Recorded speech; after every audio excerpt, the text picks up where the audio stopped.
할렐루야. 1월 1일 함께하는 교회 큐티 영상을 시청하시는 우리 성도 여러분들을 환영합니다.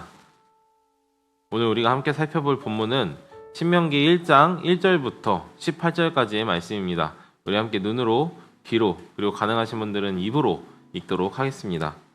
이는 모세가 요단 저쪽 숲 맞은편에 아라바 광야 곧 바란과 도벨과 라반과 하세롯과 디사합 사이에서 이스라엘 무리에게 선포한 말씀이니라. 호렙산에서 새 산을 지나 가데스 바네아까지 10하룻길이었더라. 40째 해 11째 달 그 달 첫째 날에 모세가 이스라엘 자손에게 여호와께서 그들을 위하여 자기에게 주신 명령을 다 일렀으니 그때는 모세가 헤스본에 거주하는 아모리 왕 시온을 쳐 죽이고 에드레이에서 아스다롯에 거주하는 바산 왕 옥을 쳐 죽인 후라. 모세가 요단 저쪽 모압 땅에서 이 율법을 설명하기 시작하였더라. 일렀으되 우리 하나님 여호와께서 호렙산에서 우리에게 말씀하여 이르시기를 너희가 이 산에 거주한 지 오래니 방향을 돌려 행진하여 아모리 족속의 산지로 가고 그 근방 곳곳에 가고 아라바와 산지와 평지와 네겝과 해변과 가나안 족속의 땅과 레바논과 큰 강 유브라데까지 가라. 내가 너희의 조상 아브라함과 이삭과 야곱에게 맹세하여 그들과 그들의 후손에게 주리라 한 땅이 너희 앞에 있으니 들어가서 그 땅을 차지할지니라. 그때 내가 너희에게 말하여 이르기를 나는 홀로 너희의 짐을 질 수 없도다. 너희의 하나님 여호와께서 너희를 번성하게 하셨으므로 너희가 오늘날 하늘의 별같이 많거니와 너희 조상의 하나님 여호와께서 너희를 현재보다 1000배나 많게 하시며 너희에게 허락하신 것과 같이 너희에게 복 주시기를 원하노라. 그런즉 나 홀로 어찌 능히 너희의 괴로운 일과 너희의 힘겨운 일과 너희의 다투는 일을 담당할 수 있으랴. 너희의 각 지파에서 지혜와 지식으로 인정받는 자들을 택하라. 내가 그들을 세워 너희 수령으로 삼으리라 한즉 너희가 내게 대답하여 이르기를 당신의 말씀대로 하는 것이 좋다 하기에 내가 너희 지파 수령으로 지혜가 있고 인정받는 자들을 취하여 너희의 수령으로 삼되 곧 각 지파를 따라 천부장과 백부장과 50부장과 10부장과 조장을 삼고 내가 그때에 너희의 재판장들에게 명하여 이르기를 너희가 너희의 형제 중에서 송사를 들을 때에 쌍방간에 공정히 판결할 것이며 그들 중에 있는 타국인에게도 그리할 것이라. 재판은 하나님께 속한 것인즉 너희는 재판할 때에 외모를 보지 말고 귀천을 차별 없이 듣고 사람의 낯을 두려워하지 말 것이며 스스로 결단하기 어려운 일이 있거든 내게로 돌리라. 내가 들으리라 하였고 내가 너희의 행할 모든 일들을 그때에 너희에게 다 명령하였느니라. 아멘. 우리가 읽은 말씀은 하나님의 말씀입니다. 오늘 본문에서 우리는 신명기는 누가 기록했고 그리고 누구에게 말하고 있는지 명확하게 알 수 있는데요. 먼저 발신자, 즉 이 글을 쓴 사람은 모세입니다. 1절 말씀처럼 모세가 선포한 말씀이죠. 그럼 대체 이 모세는 누구에게 말씀을 전하고 있는 걸까요? 그 힌트는 1절과 3절에 등장하고 있는데요. 3절에 보니 출애굽 이후 40년이 지나고 10번째 달 첫 번째 날이라고 말하고 있습니다.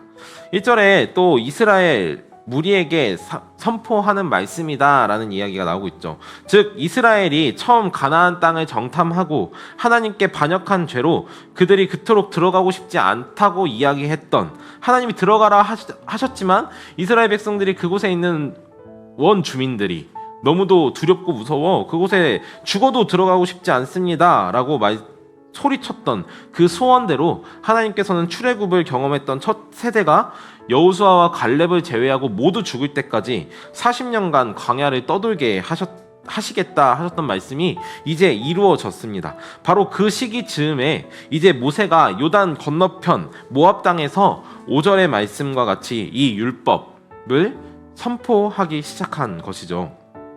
그렇다면 신명기라는 책의 뜻은 무엇일까요? 성도님들께서 양육 시간을 통해 들은 것과 같이 신명기라는 말은 말 그대로 새로운 명령을 기록한 책입니다. 그런데 신명기라는 이름이 무색하게도 내용적인 면을 살펴봤을 때 이전과 특별하게 다른 무언가가 주어지고 있지 않다는 것을 우리는 금방 발견할 수 있습니다.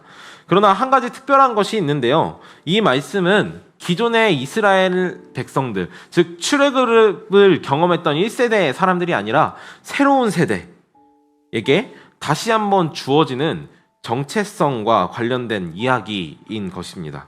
특별히 출애굽과 신명기에는 중요한 내용들이 참 많지만 두 책에는 공통되게 적혀 있는 것이 있는데 그것은 바로 십계명입니다. 출애굽기에서의 십계명은 출애굽 1세대에게, 신명기에서의 십계명은 출애굽 2세대에게 주어졌고 그것을 통해 중요한 한 가지를 확립하는데요. 그것은 바로 그들이 누구인가, 그리고 그들이 앞으로 따라야 할 주인은 누구인가입니다. 바로 이스라엘은 이전 애굽의 종이었으나 그들을 여호와께서 여호와의 능력과 손으로 직접 이끌어내셨고 그들은 더 이상 애굽의 종이 아닌 하나님의 종이며 여호와가 그들의 하나님이시며 왕이시기에 이전에 애굽의 법과 애굽의 신을 따랐더라면 이제는 하나님의 법을 따르고 여호와라는 신을 섬겨야 한다라는 것을 가르치고 있는 것입니다. 그렇다면 하나님의 법은 무엇이죠? 바로 십계명을 비롯한 모세가 이전에도 하나님의 말씀을 받아 명령했던 출애굽기, 레위기, 민수기에 등장하는 수도 없이 많은 율법과 지금 신명기를 통해 재확립하고 있는 새롭게 선포되어지는 명령인 것입니다. 특별히 이스라엘 백성들에게 이 앞으로 들어가게 될 가나안 땅에 대한 약속을 다시 한번 상기시키는데요. 이 언약, 이 명령은 어느 날 갑자기 시작된 것이 아니라 우리 조상, 그들의 조상이었던 아브라함과 이삭과 야곱으로부터 이어진 하나님의 영원한 언약이기 때문에 반드시 이루어질 것이고 또 이스라엘 백성들이 반드시 성취받아야 할 약속임을 명확하게 하고 있습니다. 하나님께서 아브라함에게 하셨던 약속, 내가 내게 줄 땅으로 가라, 내가 너에게 땅을 주겠다, 그리고 내가 너로 하늘의 별과 같이 바다의 모래알과 같이 수도 없이 많은 자손을 허락해 줄 것이다. 그리고 너는 복이 되어 세상 가운데 복을 선포하고 또 퍼뜨리는 자가 될 것이다 하셨던 약속을 이루는 것이 이제 코앞, 요단 건너편에 있던 모압 땅 앞까지 자리하게 된 것입니다. 모세는 이 모든 것을 새롭게 이스라엘 백성들, 특별히 출애굽 당시에 나이가 너무도 어려서 어떤 것도 결정하지 못하고 있었던 어린아이와 같은 이들이 다 자라나 이제 하나님이 누구시고 정세가 어떻고 앞으로 자신들이 무엇을 해야 하는지 아는 세대가 된 이들에게 교훈하는 것이 바로 이 신명기인 것입니다. 9절 이후로도 역시 지금 앞으로 우리가 이런 리더들을 뽑아서 이렇게 하자라고 하는 것이 아니라 현재 이스라엘이 어떤 체제를 갖췄는지, 왜 우리가 50부장, 조장, 10부장, 100부장, 1000부장을 두었는지에 대해서 자세하게 설명해 주고 있습니다. 특별히 모세는 앞으로 너희가 송사를 다룰 때 어떻게 다루어야 하는지 다시 한번 설명하는데요. 외모와 귀천, 출신을 따지지 말고 사람의 낯을 두려워하지 말고 오직 공정하게 하나님 앞에서 거룩하게 행동해라 라고 이야기하고 있습니다. 그런데 여기서 우리가 살펴봐야 하는 것 중 하나는 모세가 14절에서 내가 이미 이와 같이 요청했을 때 너희가 좋다라고 이야기했다라고 말하지만 실은 여기서 좋다라고 말했던 사람들은 지금 이야기를 듣고 있는 출애굽 2세대의 이야기가 아닙니다. 바로 1세대에 이미 죽었던 이들이 모세가 이드로의 조언을 듣고 우리가 앞으로 이렇게 해보자 했었을 때 그것이 좋겠습니다라고 말했던 사람들은 실제로 할아버지, 아버지 세대였던 것이죠. 그런데 모세는 마치 지금 이 말을 듣고 있는 너희, 누구죠? 출애굽 2세대 가 그렇게 대답한 것처럼 말씀하고 있습니다. 여기서 우리는 무엇을 확인할 수 있느냐? 우리는 앞으로 신명기를 어떻게 읽어야 하냐면 이제껏 이스라엘이 해왔던 모든 선택들, 이 선택들이 모두 우리들의 선택이었다라는 것을 이야기하고 있습니다. 이스라엘이 가나안 땅에 가기 싫어했던 것은 아버지 시대, 할아버지 시대에 있었던 일이지만 그 죄는 이스라엘이 그리고 그 자손들이 함께 지었던 죄이며 그에 대한 고난도 아버지만 받는 것이 아니라 우리 또한 함께 짊어져야 할 짐이라는 것을 생각나게 했던 것이죠. 그와 동시에 아버지 때 받았던 언약, 아니 그 이전에 할아버지, 그 이전에 아브라함과 이삭과 야곱이 받았던 언약 역시 자신들에게 이루어져야 할 언약, 아버지가 받았던 명령 역시 내게 주어진 명령, 내가 순종해야 할 것이라는 것을 이번 이 신명기 앞 부분을 통해서 이야기하고 있는 것입니다.